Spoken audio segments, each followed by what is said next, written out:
구주를 높이어 찬양하네. 할렐루야 할렐루야. 내가 예수를 믿어 그의 흘리신 피로 내 죄 씻었네. 할렐루야 할렐루야. 내가 예수를 믿어 그의 흘리신 피로 내 죄 씻었네.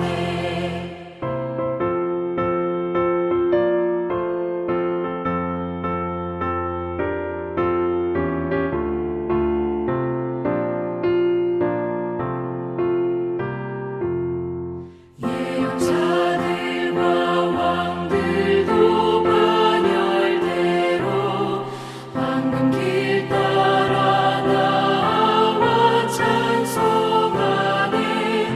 할렐루야 할렐루야. 내가 예수를 믿어 그의 흘리신 피로 내 죄 씻었네. 할렐루야 할렐루야. 내가 예수를 믿어 그의 흘리신 피로 내 죄 씻었네. 우리 모두 다 그 반열 뒤따르며 함께 즐거운 찬송을 부르리라. 할렐루야 할렐루야. 내가 예수를 믿어 그의 흘리신 피로 내 죄 씻었네. 할렐루야 할렐루야. 내가 예수를 믿어 그의 흘리신 피로 내 죄 씻었네. 사랑하는 성도 여러분, 이번 한 주간 동안에는요, 우리가 죽음이라는 것들에 대해서 생각을 해보고 또 죽음 이후에 우리의 어떠한 상태가 되는지, 우리의 몸과 영혼이 어떠한 상태가 되는지 그런 것들에 대해서 좀 말씀을 나눈다고 그랬습니다. 그래서 어저께는 우리가 이 죽음에 대해서 우리가 어떠한 준비를 하고 있는지, 그리고 또한 우리가 죽음에 대해서 오해하는 그러한 부분들에 대해서 우리가 말씀을 나눴다면요, 오늘은 죽은 다음에 우리 몸과 또 우리의 영혼이 어떻게 되는가에 대해서 또 같이 말씀을 나누려고 합니다. 특별히 한국에 있을 때는요, 이 시신을 제가 직접 이렇게 접할 기회가 거의 없었습니다. 근데 이 미국에 와서요, 이 시신을 굉장히 자주 이렇게 접하게 됩니다. 왜냐하면 미국의 장례 문화 속에는 뷰잉이라는 그러한 순서가 있기 때문에 그렇습니다. 장례 절차 속에서 그 죽은 자의 그러한 이 관을 열고 그리고 조문하러 온 사람들에게 그 마지막 모습을 보여주는 그러한 시간을 갖기 때문에 그렇습니다. 특별히 제가 미국 와서 처음 일했던 그러한 이 직장이 꽃집이었습니다. 그 플라워샵에서 이제 딜리버리를 하거나 아니면 이제 장식을 하잖아요. 그때 저는 처음에 멋모르고 이렇게 장례식장에 갔다가 그 컴컴한 장례식장에 그 관 옆으로 갔는데 거기에 시신이 이렇게 누워 있는 것을 보고 아주 처음에는 소스라치게 놀랐습니다. 너무나 두려웠습니다. 왜냐하면 죽은 자의 모습을 처음 대했기 때문에 그렇습니다. 근데 저도 역시 한국에 있으면서 이 죽음에 대한 많은 그러한 오해를 하고 있었기 때문에 그러한 이 죽은 자의 시신과 제가 한 공간에 컴컴한데 둘만 있다는 것 자체를 공포로 생각했다는 거죠. 근데 뭐 이제 죽은 자의 그러한 그 시신을 또 이렇게 꽃으로 장식하는 것과 또 거기에 꽃을 갖다 주는 일들이 굉장히 빈번해지면서 어느 정도 지나니까 이러한 그 죽음이 저에게는 더 이상 두려운 그러한 일도 아니고 또 시신을 대한다는 것도 그렇게 두려운 일이 아니라는 것을 깨닫게 됩니다. 특별히 또 제가 목회를 하면서 우리 사랑하는 성도들을 떠나보낼 때 그 마지막 그 이 모습을 볼 때마다 참으로 제가 느끼는 것은 뭐냐면 꼭 주무시는 것 같거든요. 그래서 제가 이렇게 흔들어서 깨우면 꼭 다시 일어나실 것 같아요. 근데 이렇게 죽은 사람과 산 사람의 차이가 간단하게 얘기를 하면, 제가 흔들어서 일어나면은 살아있는 것이고, 흔들어서 일어나지 못하면 죽은 것이다라고 말할 수 있습니다. 그만큼 이 죽음이라는 것은 사실 우리가 느껴지기에 두려운 것도 아니고, 또 그 시신 역시도 두려운 것도 아니고, 우리의 삶의 한 부분이라는 것을 우리는 분명히 기억하고 있어야 됩니다. 여러분들, 바로 또 하나 이제 이 죽은 자와 산 자의 그런 이 구별을 생각하면은, 이 죽은 자들은 기회를 잃어버린 것입니다. 무슨 기회를 잃어버렸냐면요, 이 땅에 살면서 우리가 사람들과 많은 관계를 맺지만, 때로는 그 관계들이 마치 얽힌 그런 실타래처럼 이렇게 꼬여서 풀리지 않은 그러한 관계로 우리가 살아가는 그러한 경우도 있습니다. 때로는 정말 하나님 앞에 이 감출 수 없는, 또 씻을 수 없는 그러한 죄를 스스로 감추고 살아가는 그러한 경우가 굉장히 많습니다. 근데 우리가 살아있을 동안에는요, 그 묶였던 관계를 풀 수 있는 그러한 기회도 있고요, 또한 우리의 죄를 하나님 앞에 회개할 수 있는 기회가 있지만, 일단 한번 사람의 생명이 끊어지면은 더 이상 그 관계를 풀거나 아니면 회개할 수 있는 기회가 없다는 것입니다. 뭐 큰 차이는 아닌데요, 사실 그러한 차이들이 오늘 이 생과 사를 나누는 그러한 또 중요한 일이 되는 것이고, 아까 제가 했듯이 이 죽은 분들이 마치 잠자는 것 같다라고 이렇게 표현을 했는데요, 이 성경에도요 참 잠잔다라는 그런 표현이 굉장히 많습니다. 그래서 오늘 이 말씀을 통하여서 우리가 이 죽은 다음에 우리의 몸과 우리의 영혼이 어떻게 되는지에 대해서 또 잠깐 살펴보고자 합니다. 요한복음 11장 11절에서 13절 말씀. 이 말씀을 하신 후에 또 이르시되, 우리 친구 나사로가 잠들었도다. 그러나 내가 깨우러 가노라. 제자들이 이르되, 주여, 잠들었으면 낫겠나이다 하더라. 예수는 그의 죽음을 가리켜 말씀하신 것이나 그들은 잠들어 쉬는 것을 가리켜 말씀하심인 줄 생각하는지라. 아멘. 성경에서는 죽음에 대해서 잠잔다라는 그런 표현을 많이 쓴다 그랬잖아요. 구체적으로 우리 다니엘서 같은 데를 보면은요, 12장 2절에 땅의 티끌 가운데서 자는 자 중에 많이 깨어 영생을 얻는 자들이다라는 그런 표현이 있습니다. 그 땅의 티끌 가운데서 자는 자 중에서 깨어나서, 그래서 영생을 얻는 자, 여기서 잔다라는 그런 표현을 쓰고 있고요. 그리고 스데반 위대한 이 순교자도 역시 그의 죽음을 가지고 이 사도행전에서 묘사할 때 그의 영혼이 잠들었다라는 그런 표현을 쓰고 있습니다. 예수님께서도 나사로의 죽음을 말씀하실 때 잠잔다라는 그런 표현을 사용했다는 것입니다. 이렇게 잠잔다라는 것으로 우리의 이 죽음을 얘기하니까 어떠한 또 이단 학설이 나오냐면요, 영혼 수면설을 주장하는 그러한 이단들이 존재한다는 겁니다. 특별히 여호와 증인들을 우리가 이단이라고 하는데, 그들이 강조하는 것들이 영혼 수면입니다. 그러니까 사람이 죽으면은요, 그 죽은 영혼이 부활 때까지 땅 속에서 잠든다라는 그러한 주장을 하고 있는데, 이것들은 잘못된 표현입니다. 그런데 왜 성경에서는 잠잔다라는 그러한 표현을 할까요? 특별히 잠잔다라는 표현의 용례를 우리가 볼 때에 이 잠잔다라는 것들은 우리가 두 가지로 말할 수 있는데요.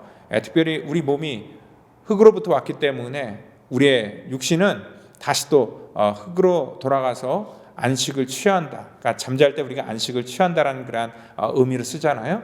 그래서 우리의 몸이 안식을 취한다라는 그런 표현을 쓸 때 바로 이러한 이 잠잔다라는 그러한 말을 쓰는 것이고요. 또 하나의 잠잔다라는 그러한 표현은 뭐냐면, 잠잔다는 것은 아까 얘기했듯이 흔들어서 깨우면 다시 일어난다라는 그러한 의미를 전제를 하고 있잖아요. 그러한 것처럼 우리가 이 땅 가운데 죽지만 그 죽은 다음에 다시 깰 때가 있다는 것을 오늘 성경은 우리 가운데 말씀하고 있다는 거죠. 특별히 이 성경에서 말하는 그런 죽음의 개념은요, 우리의 몸과 또 우리 영혼이 분리되는 그러한 중간 상태에 머무른다는 것입니다. 특별히 우리 몸은 이 땅 가운데 흙으로서 안식을 취하며 잠을 자지만 우리의 이 영혼은 같이 땅 속에 묻혀서 수면하는 것이 아니라 분리가 되고 또 우리의 영혼이 가야 할 곳이 있다는 것을 성경은 분명하게 우리 가운데 말씀하고 있습니다. 특별히 빌립보서 1장 23절에 보니까 바울은 내가 그 두 사이에 끼었으니 떠나서 그리스도와 함께 있는 것이 복되다 얘기를 합니다. 즉 이 말은 뭐냐면 이 땅에 남아서 자기가 하나님께 받은 그러한 이 사역을 감당하는 것도 굉장히 중요하고 귀한 일이지만 그 두 사이에 끼었다는 것, 삶과 죽음 사이에 끼었지만 자기가 죽더라도 이 죽음으로 끝나는 것이 아니라 자기는 그리스도와 함께 있는 그러한 믿음의 확신이 있기 때문에 그것이 오히려 자기 인생 속에 더욱더 복된 일이다라는 것들을 말씀하고 있는 거죠. 그리고 또한 사도 요한도요, 요한계시록 7장을 통하여서 천국의 광경을 보게 되고 또 그 천국의 광경을 계시록 7장에 우리 가운데 묘사하고 있는데 각 나라와 족속과 백성과 방언에서 아무라도 능히 셀 수 없는 큰 무리가 흰옷을 입고 손에 종려 가지를 들고 보호자 앞에서 어린 양께 경배하는 그러한 과정을 보게 됩니다.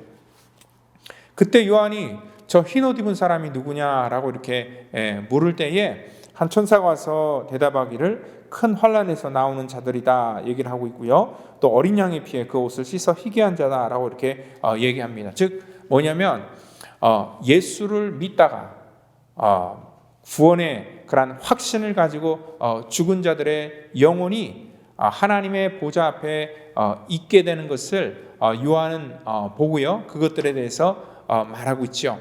그리고 또 예수님께서도 누가복음 16장을 통하여서 이 부자와 거지 나사로의 비유를 통하여서 간접적으로 우리 가운데 이러한 심판에 대해서 지옥에 대해서 말씀하고 있다는 거죠. 그러니까 그 부자는 죽어 장사되매 음부에서 고통 중에 눈을 들어 멀리 아브라함과 그 품에 있는 나사로를 보았다라는 그러한 표현을 통하여서 정말 그 이 땅 가운데 예수 없이 자기의 본능에 따라 욕심에 따라 살아간 그러한 영혼이 음부에 내려가게 된다는 것을 가르쳐주고 있다는 것입니다. 그러니까 주님께서 이 땅 가운데 재림하셔서 이 부활의 그러한 순간이 오게 되면은요, 우리가 이 땅에 잠든 그러한 영혼과 또 하나님의 보좌 앞에 갔던 그러한 그 영혼, 이 땅에 잠든 몸이죠. 몸과 영혼이 결합하여서 어떤 신령한 그러한 몸이 된다라는 것들을 성경은 말씀하고 있고요. 그것들을 새로운 피조물이다라고 이렇게 말씀하고 있다는 거죠.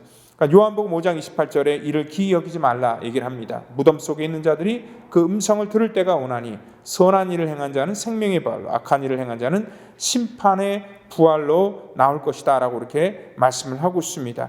그러니까 이 땅 가운데 주님께서 우리에게 그 오실 때에 우리의 몸의 상태와 또한 그 주님이 재림한 그러한 이후에 우리의 그러한 이 상태가 이 신령한 그러한 새로운 피조물이 된다는 것을 오늘 다시 한번 말씀하고 있다는 거죠. 그때는 마치 불이 철을 삼킨 것처럼 새로운 피조물이 된다 얘기를 합니다.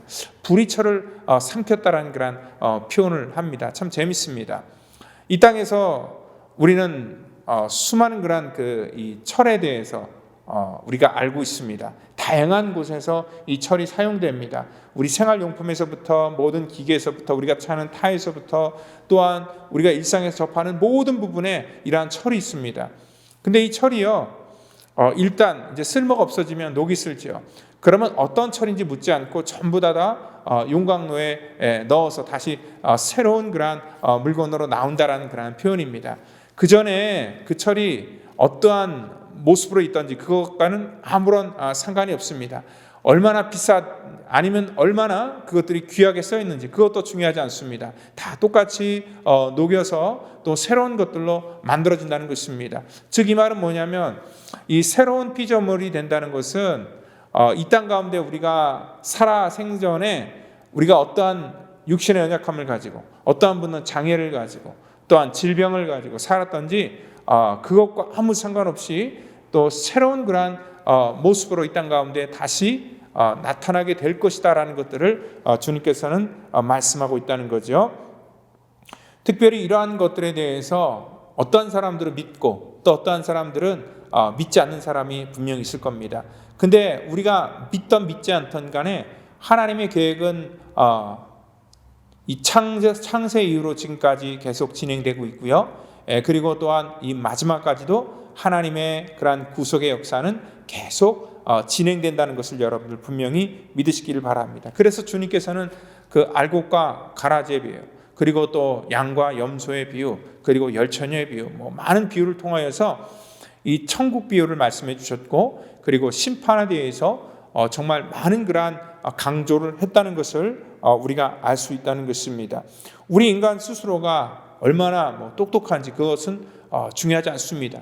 결국은 우리는 결국 주님께서 우리에게 정해놓은 인생의 그러한 이 삶의 원리에 따라서 누구든지 죽게 될 것이고, 그리고 이 죽은 그러한 이 육신은 이 땅 가운데 흙으로 사라지지만 우리의 영혼은 하나님의 보좌 가운데 가게 될 것이라는 것을 말씀하고 있고요. 그리고 주님께서 이 땅 가운데 다시 재림하실 때는 우리의 이 몸과 또한 영혼이 새로운 신령한 피조물이 된다는 것을 오늘 성경은 우리 가운데 말씀하고 있다는 것입니다. 그래서 우리에게는 아직도 기회가 있다는 거죠. 어떠한 기회입니까? 하나님 앞에 정말 온전하게 나아갈 수 있고 또 회개할 수 있는 그러한 기회가 있고요. 또 구원받을 수 있는 그러한 귀한 그러한 시간이 저와 여러분들에게 아직도 있다는 것입니다. 그래서 우리는 지금 이렇게 살아 숨 쉴 수 있는 그러한 이 기간이 은혜의 때라는 걸 여러분들 분명히 믿으시기를 바랍니다. 오늘 바로 이러한 하나님의 놀라운 은혜가 특별히 이번 이 부활주의를 통하여서 또 우리 가운데 다시 한번 희망의 메시지로 선포되기를 또 예수님의 이름으로 축원드립니다. 기도하겠습니다. 하나님 감사합니다. 우리 가운데 하나님께서 정해주신 그러한 순리에 따라서 하나님 한 번은 누구나가 앞서거니 뒤서거니 하며 주 앞에 설 터인데, 하나님 우리의 영혼이 정말 우리 모든 성도들의 영혼이 정말 주님께서 우리 가운데 이루어 놓으신 그러한 놀라운 구속의 은혜의 경륜을 믿고 하나님의 자녀가 되므로, 또한 이 땅 가운데 주님께서 이 사망의 권세를 깨뜨리시고 우리 가운데 열어놓으신 그 길을 걸어가는 그러한 복된 성도들이 될 수 있도록 하나님 축복해 주시기를 원합니다. 그래서 아버지 하나님, 이 부활의 영광과 소망을 기다리며 또 그 영광을 맞이하는 그러한 모든 성도 될 수 있도록 우리를 축복해 주시옵소서. 모든 것 감사하며 사랑이 많으신 예수님의 이름으로 기도하옵나이다. 아멘.